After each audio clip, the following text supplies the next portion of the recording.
Welcome to Into the Light podcast. This is where we will be discussing and exploring all things Ascension. Ascension journey mapping, and understanding how we can deepen and increase our spiritual and healing journey, along with understanding concepts around the global consciousness awakening that's happening, quantum energy healing, personal growth and enlightenment, trauma healing, and so much more as we learn together from experts in the field. I'm your host, Edina Mauvana, and I appreciate you taking the time to join me today. Let's dive in.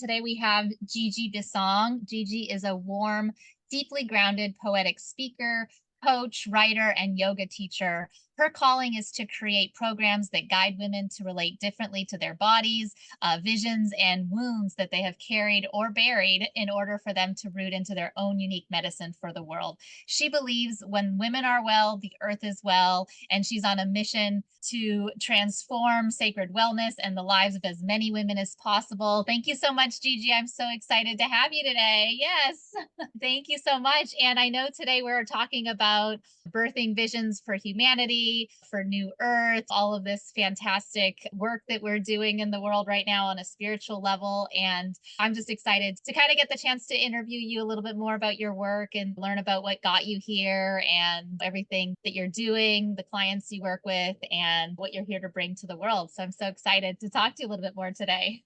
Thank you. So excited to be here with you all.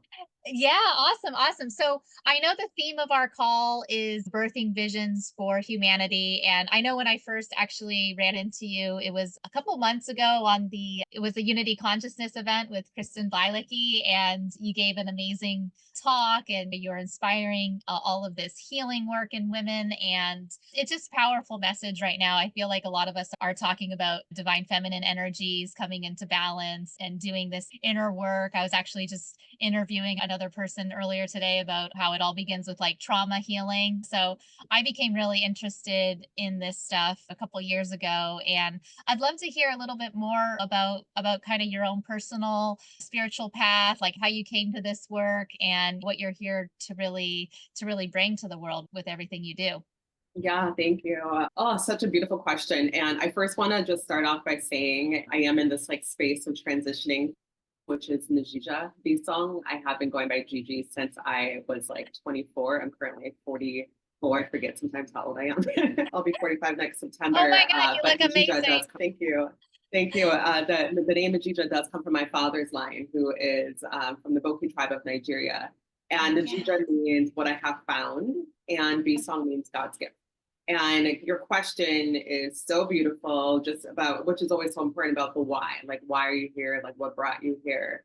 And that, what I have found is literally about my work. So it's like grounding me into the root of my name is what I do. It is what I have found. And so to be in terms of that name and to go back in terms of what I have found, I go all the way back to childhood, to when I was super young, probably before kindergarten. I remember feeling this energy that I'm sure many of y'all on the call had also probably felt. I think those who are really deeply empathic and very intuitive had points like this when they were young, but I felt like different roads I could go on. A part of me felt like the world around me was all having these behaviors and these ways of connecting with one another that I felt was destructive of our soul, of our innate being, of our lights, of the things that make us so beautiful, so unique. I feel like the world around me was trying to destroy that and trying to have everyone blend in and be basically the same thing. And there was all these hierarchies I saw, and it gave me such deep pain. But yeah, that's all I saw around me. And so I asked myself a clear question. I said, am I going to choose to follow what is in here, what's in my heart, the vision I have, or am I going to choose to follow everyone else? And I didn't want to be alone. I didn't want to be abandoned. So I wanted to fit in. And so I said I was going to try to figure out what they're doing. And it felt like literally everybody had got a book from the library that said how to be a human in like 1984 or whatever year it was. And that I went to the library and they're like, I'm sorry, ma'am, we're all out of that copy. Like, good luck figuring that out. So it felt like that in my life. And so I went about my life older, kindergarten, and I loved my kindergarten teacher. And I was like, I want to just be just like Mr. Chalk when I grew up. He's amazing. I want to be a teacher. Then I got a little bit older, like about 12. And I realized that we send kids to school so they can become successful grown-ups. But I was confused because I'm like, I'm looking at all these adults in my life. They're all lovely. I mean, they say good morning, they say hi, they have cars, or they take a bus, or they have apartment or a house, they get by. But when I look in their eyes, there's something missing. I said to myself, I don't want to be them. And I didn't know, I didn't have the words to articulate it at that young age, but I knew there was something like success to me doesn't mean a job or a nice house. And so there was some disconnect. And I said to myself, whatever that missing thing is, that's what I want to teach people. And so I went on this journey of finding, just like my name, what I have found was. So I went on this journey of finding. And so that brought me forward to possibly 6 years ago when I had a 3-month experience of literally feeling a lot of ancestral energies and wounds through my body. These energies taught me somatics. They taught me how to be with my body, how to commune with them, how to hear with them, how to write poetry, how to dance with them, how to hear their wisdom. That just kind of led me to a lot of the work that I do right now. But it's been Oh, quite the journey. amazing. Yeah. So it sounds like you combine a lot of different, like, because I know you're a yoga teacher and then you mentioned somatic work. And so there's a lot of physical embodiment practices that you focus on. Can you tell me a little bit about the scope of your work and what kind of like holistic methods you use to help your clients and women come through? It's because it sounds like to me you're describing a real path of tuning into our authenticity and really trying to just heal a lot of our inner wounds. And I know there's a lot of different ways to do that. So what do you really focus on with your practice and your work? Yeah, and I'm also a speaker and a storyteller. And so all of my work is really grounded in storytelling. So I remember growing up and like my mom is from the South, from down South, from Arkansas. Both my parents have passed by now, but I remember being little and sitting in the middle of my mama and all her sisters. She came from a family of 12. And they grew up in Little Rock, Arkansas, and they moved to Milwaukee. But when we were little, we would go to Milwaukee where most of the aunties were, and they would gather in a circle, us little ones would be in the middle, and they would be sharing stories about their life living in the South. And there was a lot of stories of ghosts and spirits and just wild stories and just learning about my mom and her strength and her power. But I remember just sitting there and I was just, that's when I felt the aliveness of my mom. I felt the aliveness of my family was in that moment of storytelling. So it's deeply woven through me, the history of storytelling. So my work, it does involve storytelling. My life also, I feel like takes me on these journeys, these ups, these downs, these like deep dives in the ocean, these roller coaster rides. I receive lots of wisdom through prayer and meditation. So those become part of my stories that I share that become lessons. And I receive them and I actually do hear like actual being told that this is meant to be shared, like share this with the women. Like I always will receive that. It'll share this piece for myself and my own healing in that moment. But then at the end, that's to share this with the women. And so I share those in my healing circles as well. And then also with that is a lot of meditation. I do a lot of visualization, a lot of imagery, and really bringing people on a journey. And there's a lot of movement, breath work. It's very much, I'm very intuitive, so I very much listen to what is being called and asked of me in that moment. And so I'll bring in a lot of those other practices that do involve breath, sound, movement, meditation, and different ceremonies as well. I feel a lot in my own personal life. So I believe that a lot of the things that is activated for me to come up with these creative ceremonies and experiences that I can share with women in spaces. So they become a part of my toolbox as well. Amazing. So do you do work like you have in-person ceremonies and do you do work as well like on Zoom or with clients all over the world or the United States? Like what do you do as far as like your programs and services for the women you work with? Yeah, so I do one-on-ones, which I have access to be able to do that on Zoom. And I also do have spaces that I work with a few studios locally. I'm in Minneapolis, Minnesota. So I Okay. do some live classes and workshops and healing sessions here in Minnesota, as well as doing some group spaces online.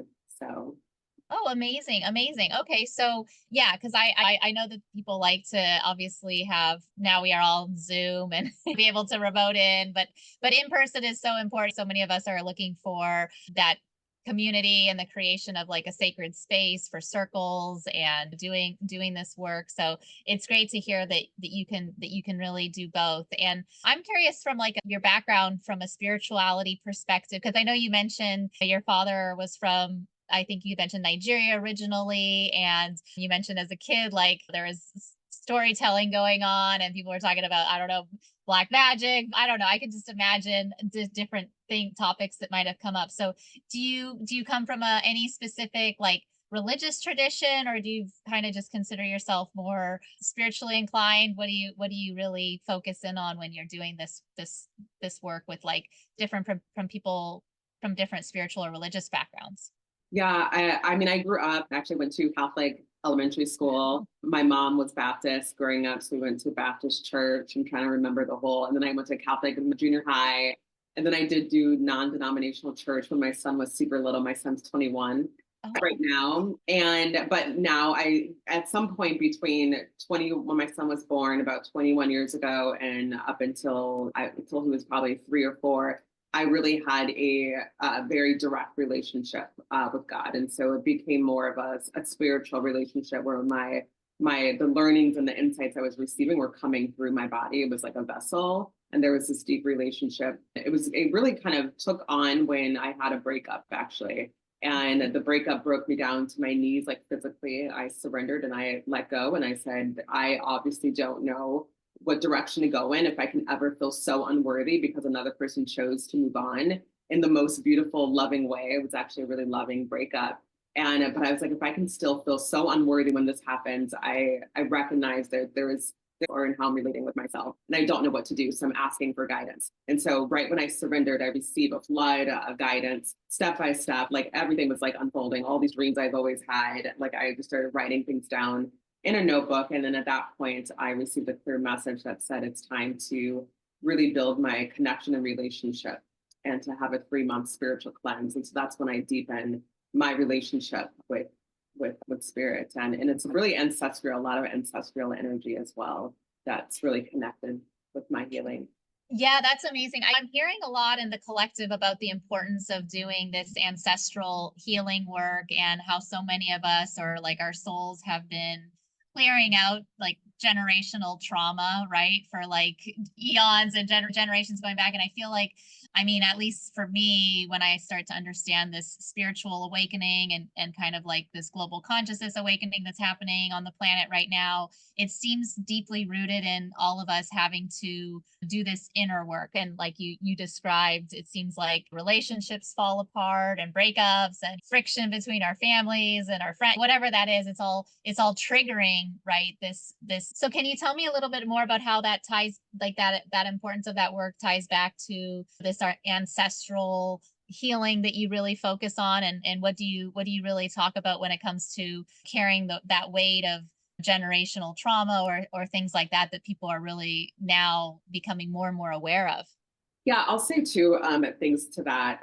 One, I think it's important to share because it really stems from, again, my why and like why I even got into ancestral healing. I won't even look at it in terms of I went there. It like came to me. And it came to me in a way that I wasn't expecting. I actually didn't even want it, you know. I was actually watching a movie and it was called Black Klansman. And I saw it with my boyfriend at the time, who was a white guy. And we saw the movie and he was like, afterwards, like, let's go out to dinner. And I was like, no, I can't go out to dinner. I need to go home. I'm like, I feel traumatized right now. So I went home, but I thought I would be fine the next day. And I wasn't.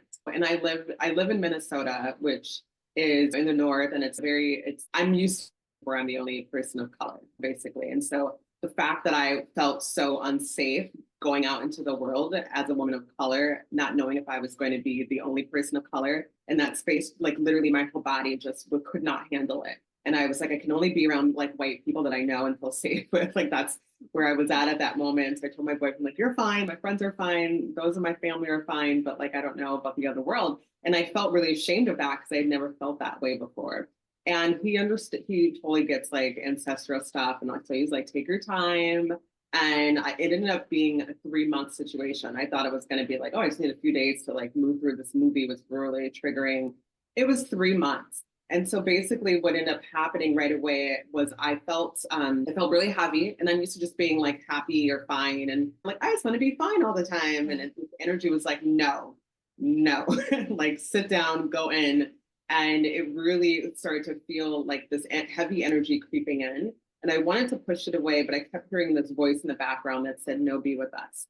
No, be with us. And so I eventually listened. And once I did, once I softened into it, the voices and the energies got louder.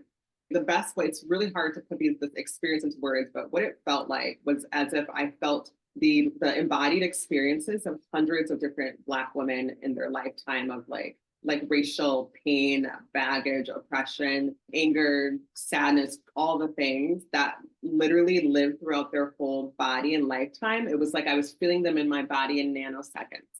So if you can imagine a lifetime of pain being felt in like minutes through my body, but not just one other body, but like hundreds. And so I felt like overwhelmed with all these energies coming in. And then after a while, when I started to actually be with them, they taught me how to hear them, how to cry with them, how to like create dance with them, song poetry. So I wrote in a notebook, like a thick notebook of all the energies that I was getting in. And at the last month of that feeling of that energy, I was able to meditate. And that meditation came how to heal the wounding of racism out of the bodies of Black women. And what that did is it gave me the idea for what was next in my business, which was around creating a space for Black women in healing. And so I say all this because I wasn't trying to go anywhere. It was like led through me. I believe that that was a time in my life where I had the capacity to be with all of that. Whereas in the past, I probably just didn't have the space. I had a great partner who was able to financially care for me because I couldn't work. I really wasn't productive during that 3-month period. And the groundwork of my work I do today. So I believe that our ancestral healing is also the pain, but it's also the medicine, the gifts that are accessed through that as well, that we are meant to bring to the world and to the collective and to the earth right now. And we can do, like I was doing work before that, but for me, it felt very surface, which was fine. It was just a part of my evolution. It was a part of my story. It's a part of my journey. That's just where I was at the moment. But that part of going in with my ancestors, and I've had many moments since then, but it was so pivotal in order to deepen my work and to really mature and to be able to teach in a way with such more strength and power and to receive the jewels that I have and my people have had and that they gifted me with. So, and I believe that's accessible for all of us when we do our ancestral healing. Yeah, that's amazing because you touched on a lot of things that I resonate with just when I talk to people about the surfacing of triggers and the importance of having space where you can be vulnerable or actually kind of feel it in order to heal it type of thing. It sounds like that's what you were experiencing, and the intensity of having to clear out like the experiences. I recently read a book on, it's called Witch, and it's like unapologetic, untamed. It's just about the amount of, and it's because we as feminine, we all have whatever been wounded, and we have this concept of how we're really, there's a lot of anger and just feelings of resentment and all of us, and it comes from all of these patterns of ancestral trauma and things that we're carrying. And so I just love that you have this focus on especially women of color, or having the space for that. So tell me a little bit about the clients that you work with, and like what kind of transformation or transformative results are women getting when they're working with you, and how I know it takes time because a lot of this stuff is like a long process of unpacking just a lot of things in our lives. So tell me a little bit about, yeah, how you really work with your clients and what kind of results you end up getting for them. Yeah, so basically just what you touched on, which was that thread that many or most all women, feminine beings feel in their own bodies of that almost like that unworthiness, or that if I speak out loud, I'm going to be killed almost. And it's like that, this fear of really allowing oneself to spread wide open and to allow themselves to glow and to beam and to be the powerful being that we are. And so the work that I do realms around all women, but it's typically women that are really in a place where that is a very activated place in their life. There's this part of that feels like I feel either like I'm being shut down. I feel like there's a part of me that I feel like I'm not having access to. I can feel her out there. I can feel that is me. And for whatever reason, the way that my life has been set up, the things in my past, my patterns, my ancestral things, my own personal traumas, I feel like I can't access that. And a lot of the women that I do work with are also visionaries, but not all, but they have either a vision for a business or a vision for a new way of being in the world. Like they recognize that, yes, maybe all the women in my past have been like this, but there's something deep inside of me that knows I am meant to shift that. And so those are the type of women that usually come into my space. And the way that we usually set this up and how we do it is very intuitive, depending on the space and the group and how deep we go. I personally like to go deep. I'm one that just likes to dive right into the ocean. But I also like having courses and classes and experience for people to get a taste of it. That way it feels a little bit more accessible. But the main thing that I really, the main energy that I center everything around is the wisdom and the guidance is inside of you. It is not in me. I am merely just here holding the space. My life almost is meant as a testimony, like my life. So my life has many stories, which I feel like many women can relate to on so many different levels. And those stories are not meant to tell you what to do or tell you who you are. They're meant to be a key to unlock something that already was within you to begin with. It's almost like a permission for you to unlock that, which is inside of you. And that right there, I think, gives the women that I work with the empowerment of knowing that it's accessible within them. The main thing that I do not want to do that is like creating hierarchies or attachments or pedestaling of anyone. And that's the thing that I feel like has destroyed the innate power that we already hold within us. And so I definitely give that power, that sovereignty back to each woman that I meet. And it's also around that there's nothing wrong with you. Your tears are glorious. Your pain is powerful. The stories that you've lived through are freaking medicine for you, for your inner child, and for those to come that you haven't met yet with. And so it's more about having a different relationship with our life than changing it or trying to get rid of the things, but it's choosing to have a different relationship. And so that's mainly what the work that I do is creating a different relationship with all these different parts of themselves. So yeah, amazing. I love that it's really focused on aligning that it's all within ourselves. I mean, we hear that it's all, but it's one of the themes that I really feel like is important to highlight, especially in the spiritually aware community. And we've had this, I don't know, generations of like, I don't know, gurus or people to follow. And I feel like all of that has been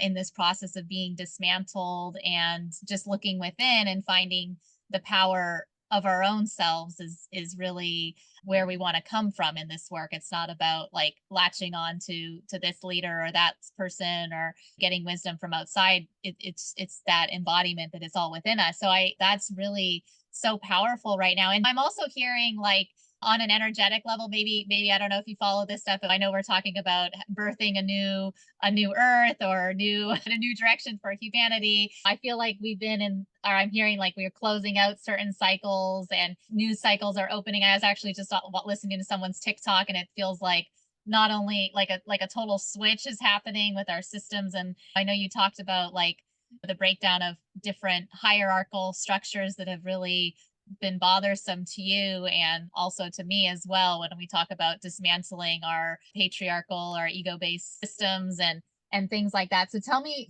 how you're really describing this energy that we're in right now, like why this work is so important in the here and now, and it's not just something that is just kind of like something people are talking about, but it is actually already happening in a really real way. Like that's how it feels like to me. yes, I will. I'm going to share two stories actually that answer this question. Okay. My answer in stories. It's kind of funny. I love it. So these two stories I've been sharing, they came to me a few years ago, and I've been sharing them in a lot of spaces that I'm in. And they're really important. I think they're really important for right now. And so the one thing before I even share the stories is another thing I think that's going on right now is we can think about the world that we've seen it in, how we're used to seeing the world, how we're used to things operating systems and ways of being. We can see it almost like over here with the soil. The soil is toxic. And when it's like, plant your beautiful here, please do. And they're giving you the seeds even, but they want you to plant it in this destructive soil so that whatever you grow has the elements and the residue of this destructive soil. And so you're eating it, you're giving it out to other people saying, this is good for you, take it. Like, this is good, I just planted it. And so the idea that's been coming to me is that we can no longer plant our seeds, our nourishment that is meant to heal, that is meant to bring a new vibration, a new earth in the soil that was literally created to destroy us, like physically.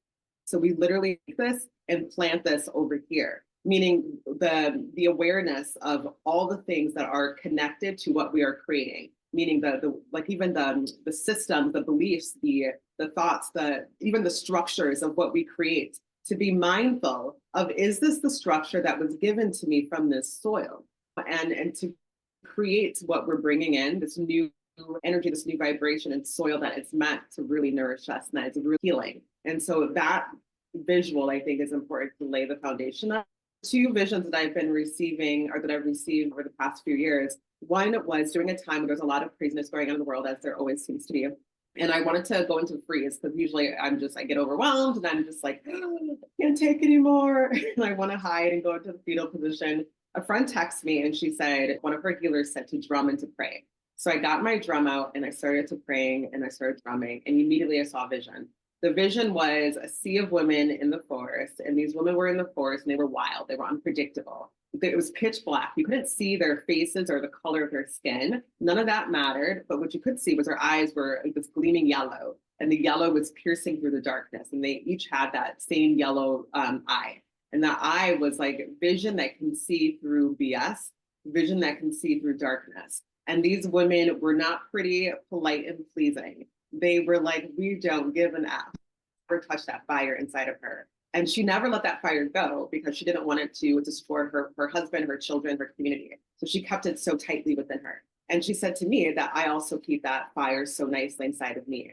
And she said, I'm standing on different soil. And so this message in the end was shared for me to share to all people. So it's not just those that have connection to, African Americans that were a slave or any of that, but it's like women who have that energy of like, there's a fire inside of me that I have access to, that I know I'm not fully letting go. The idea is that we are standing on different soil. She said, you're soil, so you can let that fire go. That fire will not kill your children or your family, but what it will do is it will become a light in the forest. She said, now there are tons of people in the forest that don't know where to hide for safety because it's pitch black and they don't have clear vision. And so those with clear vision and those with that fire in them have to let their fires out, because then the people in the dark know where to go for safety. And so that to me was now is the time. It was the like, get ready, or you should be ready, get ready and let your fire out, and birth your new gorgeous plants and flowers in new soil. So that's my.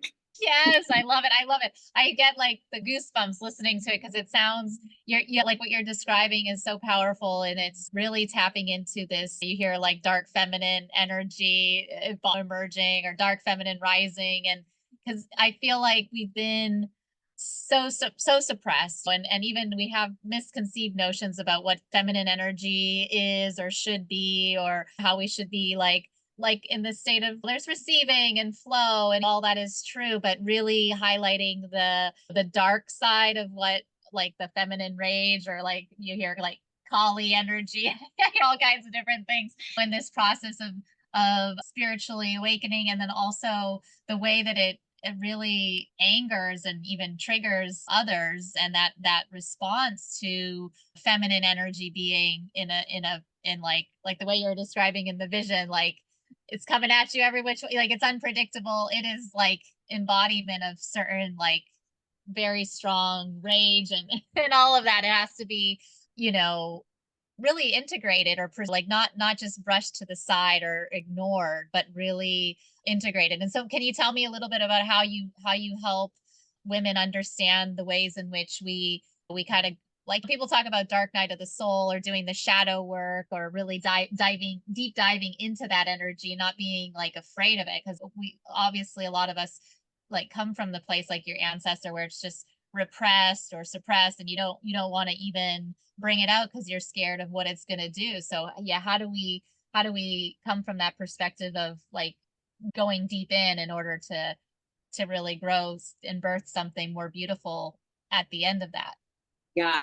So just recently, my mom passed away on September 2nd, and my mom is 82, maybe 83, 82 or Oh, 83 years old, and she had a beautiful home going. And with her homegoing, I won't get into all that right now, actually. I'm gonna skip that. It was really beautiful though. Just pull that. But after she passed away, I was like going through the space where I'm just recognizing all these really evil things going on in our world. And I was just holding the pain. And I just, again, felt like collapsing, which is the thing that I can naturally just want to do is collapse. And I feel overwhelmed. But then I heard my mom, a voice inside from my mother. And I was doing a prayer to her and I wrote in my journal. I was like, Mom, like, you have a message for me, let me know. And I was doing healing work at shelters for young people who were trafficked and they were like 12, 13 years old in shelters. And it was really hard the past few weeks trying to like work with these young ones. And I was journaling and praying to my mom, like, Mom, you have a message for me. And right away when I journaled, it said, come to the basement. There's a message for you. So I was at my boyfriend's house. I went to his basement and I didn't see or hear or feel anything. So I was like, okay, well, I guess not today. And so I carried on, but then he dropped me off at home because I was feeling just not really to be in bed in my own bed tonight. So I went to bed, I woke up in the morning and I live in this apartment building that has this coffee station downstairs. So I went downstairs to get my coffee and I'm just waiting for it as it's pouring. I'm looking around and there's a TV there and the TV had a glitch in it. So what it normally would say, it wasn't saying, it was like messed up. And so it said something else. So instead of what it was supposed to say, it said, be mom, be mom. And I was like, whoa, I'm like, okay, Mom, you might go to the basement of my place. Okay, I got you. And so then I went upstairs and I was like, wow, be mom. And so I sat there and I just felt the energy of be mom before going to the shelter. And it felt energy like this. It felt like the energy, if you could think of just like an elder, like your grandma, like this, the wisest, most loving woman that was just wise. Like she's been through it all. She's lived all the different types of lives. Nothing can phase her. She doesn't like, you could tell her some crazy stories about what you're involved in right now. And she would just look at you with no judgment, with nothing but wisdom and like this elder energy. And so that was the energy that was running through me as I was tuning into Be Mom. And so I went to the shelter that day and worked with the kids, and it was absolutely amazing, like how I was able to reach them and to be with them. And then the next couple of days later was when I was on the floor after hearing and seeing what's going on in the world and feeling like I wanted to collapse. I heard my mom again, said, be mom. And when my mom passed away, I had a healing session. And the healer told me that my mom had ushered in a baby, another baby transition over. They were doing a healing at the river for another child, another family that lives here in Minnesota. And the baby almost didn't make it. The mom was pregnant, supposed to be giving birth that night or the next morning. And she saw, as they're praying for this baby and for the baby's mom, she saw, like, as she's praying, my mother ushering, like, midwifing this baby through. And then after the healing session for this baby and the mom, she talks to one of the other healers as they're picking up all their belongings. And the other healer was like, what? As we were healing at the river, I saw that woman that you were working with, her daughters, the one that just passed away, which is my mom. She said, I saw her midwifing the baby through. And then so they both saw the same vision of my mom ushering this baby.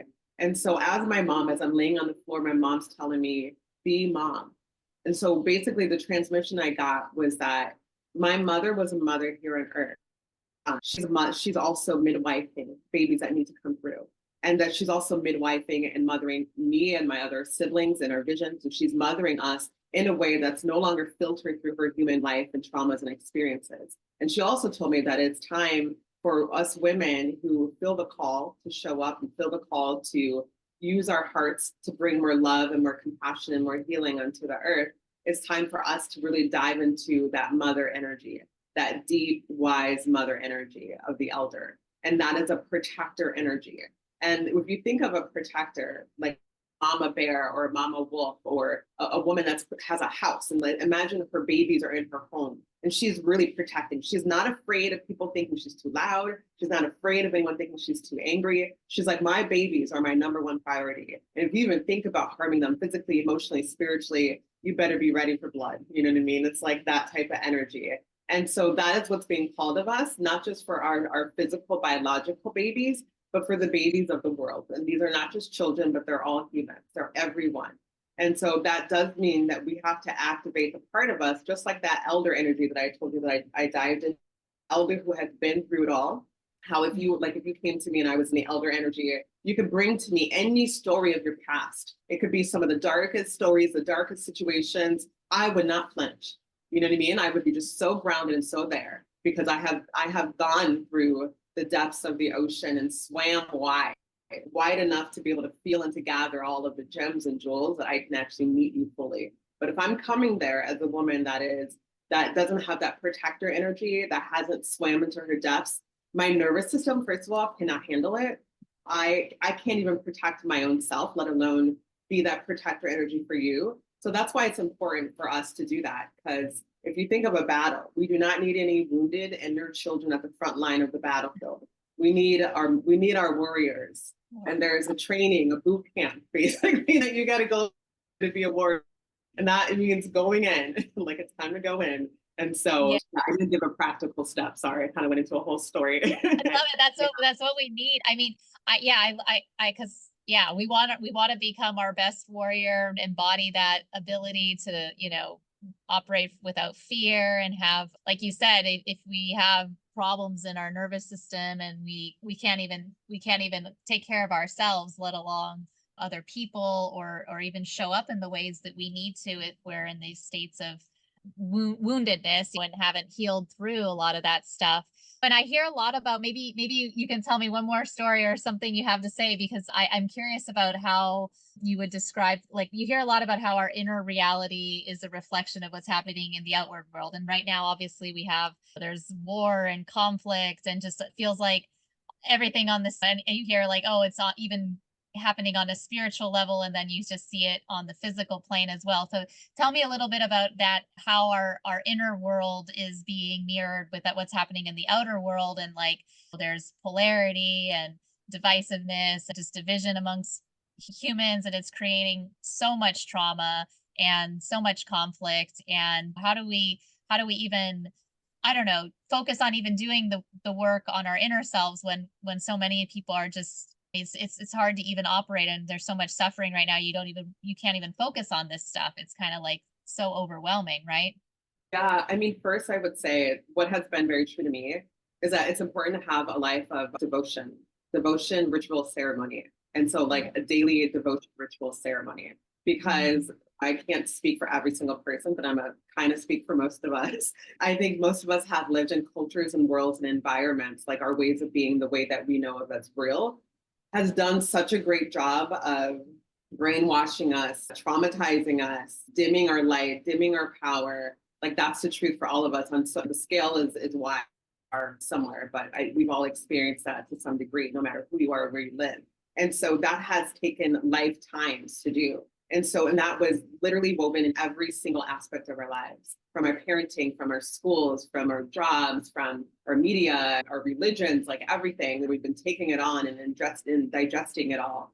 And so the rituals and the ceremony and the devotion is what is like having a daily ritual or ceremony of some sort. Like I literally have an altar that I go to and I do my work to choose to bring myself into sovereignty, of almost like rebuking, like dismissing any of these energies that have felt like this is my reality, this is my pattern, and choosing a new pattern. And not just mentally, but in my body, have embodied practices to make that feel like, to allow my nervous system to feel like, yes, it is safe to be and to feel in this. And the reason why, as you had said, the importance of this, I do have a story on that came to me as I was being called in a meditation on racial healing. And I was like, I don't know what to do about that. So I prayed, and then came to me this meditation for racial healing. And what it showed me was that there was two women. It was a white woman and a black woman in the meditation. And so I think it was the black woman first went downstairs to, like, it brought her up. There was a magic carpet, brought her to this house. There was music playing and she could hear the music. So she went down the basement, into the basement, and saw all these bodies. And all these bodies were in despair. And she was kind of afraid at first, but then she knew I wouldn't have been brought in here if I wasn't meant to do something here. So she met every single body and sat with them. And each body had so much. And so she sat with their bodies turned to light. And so she did that until the whole basement was light. And so she left. And then when she left, the magic carpet brought her into the meadow where her elder was. And her elder was standing before her. And the woman realized she was pregnant and she was scared. And the woman said, "You're not pregnant with a baby, you're pregnant with a vision. Now that you went into the basement, you now hold a vision. And it's important for you to know how to nourish your vision and how to care for this baby before this vision, before it comes out. And then we will teach you how to raise this vision." And so she basically showed her who she was, which was the beautiful frequency of light. And she looked at that frequency of light and she was like, that's me. And she's like, that's you. And she said, all the other lights are the other women on earth. She's like, let them know who they are because they have forgotten. And so she was about to go back on the bridge to go home and she ran into this beautiful white woman. And the white woman looked at her and was like, I bet you've been to the basement. And she said, how could you tell? And the white woman said, because you can always tell a woman's aura when she's gone to the basement.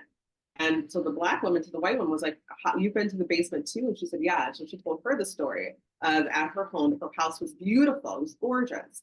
And then she was called because she heard a music as well that brought her to the basement. Same thing, bodies in there, feeling everything. And she saw things that she felt like she shouldn't have seen, but she knew that she wouldn't have seen these if she wasn't able to be with them. So she was with everybody in there. And then in that moment, the whole basement turned to light. And that's when she realized, even though the main part of the house was so gorgeous, everything that everyone else didn't attune to, didn't meet, didn't heal, didn't look at, was stuffed in the basement. And that even though on the surface their house looked beautiful, it looked great, but there all this energy that was carrying underneath there. And then it made sense to her. She's like, that's why my dad drinks too much. That's why my mom is always gone so often. Now she understood that people were avoiding the basement, but she could hear the music. And so, and after that, they both walked onto the bridge, and on the bridge were all these bodies of dark energy that were kind of lined up.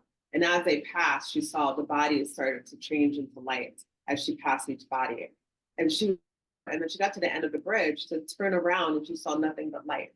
And she wanted to thank the elder. And so she was looking for the elder, and the elder was right before her. So she leaned in to hug her, and then the elder became her. And so the message that was given as the transmission was that us going into the basement is basically healing all the things that are on the surface and meeting these different energies and these different parts that have not been heard, that have not been listened to, that have not been healed, that have not been witnessed. And from doing so, we were able to come back pregnant with a vision, with actually what is next. And it's our beingness that is actually healing. As when she walked across the bridge, she didn't say anything to these dark energies. She didn't do a coaching session with them. She walked by them, and her essence was enough to shift them as well. And so the connection between us going and actually being able to relate the things that we see outside of us, the dysfunctions that we see outside of us. It's like I tell this to a lot of my friends. I'm like, if we can't even listen and understand the different parts of us, if I can't even understand my anger or give permission to my anger, if I can't, it's like, how do I expect my kids to get along if my own parts of me can't get along with each other? And so it's even to that basic principle of clean up house. And that's what they were doing. They were cleaning up their house. They were cleaning up their home. And when they cleaned up their home, these women were pregnant with the visions that they were able to bring to humanity. That's amazing. It's because we hear about how when we heal ourselves, it resonates or it heals the ones around us, right? Like when we do our inner work, it has a chain reaction. It's even like when you look at it from vibration, where when we raise our energetic vibration frequency, then it has that ripple effect, like lighting the way for others. And even on the planet, like the light workers are here holding a certain frequencies so that all of humanity can start awakening, right? And your story just described that so beautifully. And you're so poetic and so articulate in how you are describing and having these visions. And what I really love is how you can extrapolate so much meaning from a story and a vision that occurs, and then it relates to everything that's going on right now, and birthing a new reality and all that symbolism there, and really how the power of this storytelling really does help people understand and come to new levels of awareness with the work you do. So I love that, Gigi. It was wonderful to have so many stories come out. And I want to just ask a little bit more about where people can find you if they're really interested in participating in your circles, or also reaching out and doing some of the one-on-one work. Where do you have any upcoming programs or things that you're offering that people can attend or become a part of if they're interested in following you? And also I want to have all your links posted under our episode here so that people can find you. Where should they go if they're really interested in connecting with you more? Yeah, I have my website, gigi.com, so gigibisong.com. I do have a program, so if you are even interested in one-on-one, you can definitely reach out to me on there. The one and group program that I have online, I definitely have lots of in-person spaces in Minnesota if you happen to live in Minnesota. But online, I have one coming up on January 12th, and this one is for female visionaries. And so if you're a female visionary, you might be interested in this program. You can find it on my website under visionary membership. You can click on that tab to learn. Program does begin on January 12th, and it's a 3-month commitment program. And the beautiful part of it, and one thing I do want to relate here, is that we are not meant to do this alone. And so having community and having support, because there are times where, as we're moving through so much, like, we're not meant to do this alone. We're meant to have people that can support us and to love us. And so this space for visionaries is for visionaries who are ready to birth a vision. And even if you already birthed a vision, but you just want the support and community in raising your vision, we hear that phrase of it takes a village to raise a child. I believe it also takes a village to raise a woman's business and to see good with heartfelt visions and businesses being self-sustainable and doing the deep work that it's meant to do. And it can't be done in isolation. And so I am really about amplifying the village, amplifying the community energy. And so if that sparks your interest, definitely take a look at my website under the Visionary membership. I love that. Yes, yes, because we can't forget to tie it back to our businesses and what we're trying to create. Like, I know that a lot of women right now are moving into different, like, spiritually led business and coaching or healing work. And so yeah, do you work with women who are, like, primarily starting to just create these kinds of businesses, or they already have some established? Because I know that the community element is really important too, and getting support. But, like, yeah, is that what you're seeing right now, where you want to help them, like, get to the next level in business and kind of monetize these gifts more to have more impact? Exactly. Yeah. So it's all about that. Yeah. So it's really also amplifying our ability to show up for one another. There's a barter system included in the membership. And so a lot of times, like, my gift, your gift, someone else's gift is going to be very different. And so instead of feeling like you're spinning your wheels and feeling like overwhelmed and feeling the sense of I'm unworthy, because every time when a woman's business hits a wall, it repeats this image, this idea that I'm unworthy, something I failed, that energy. And that can break down a sister so quickly. And we need our sisters whole, and you are whole, but you're not meant to, like, what made you feel whole wasn't just you, it was a bunch of other people. And so I feel like you need a bunch of other people to be there to support you. When you're like, I feel like a hot mess right now, it's like, all right, sister, go lay down, like, get some tea, get some water. In a couple hours, do your movement practice. I can show up to maybe help promote your thing tonight because you're feeling overwhelmed. I can throw it on my social media for you. So it's that type of sisterhood. It's really showing up for ourselves. Of course, it's not about this codependency, but it's about showing up for ourselves, but recognizing it's not just, I can't raise this child on my own. I was a single mom. It's hard. And it's like, we cannot raise our businesses on our own. The light, the gift, and know the gift in our visions just as much as we do, and that allow it to be watered and for it to flourish and for it to fly. And so that's what the community is. It's really villaging one another. Wow. Yes, I love that so much. I love that so much. I mean, I feel like I want to plug in right now. I'm gonna go check it check it out just for me and my business.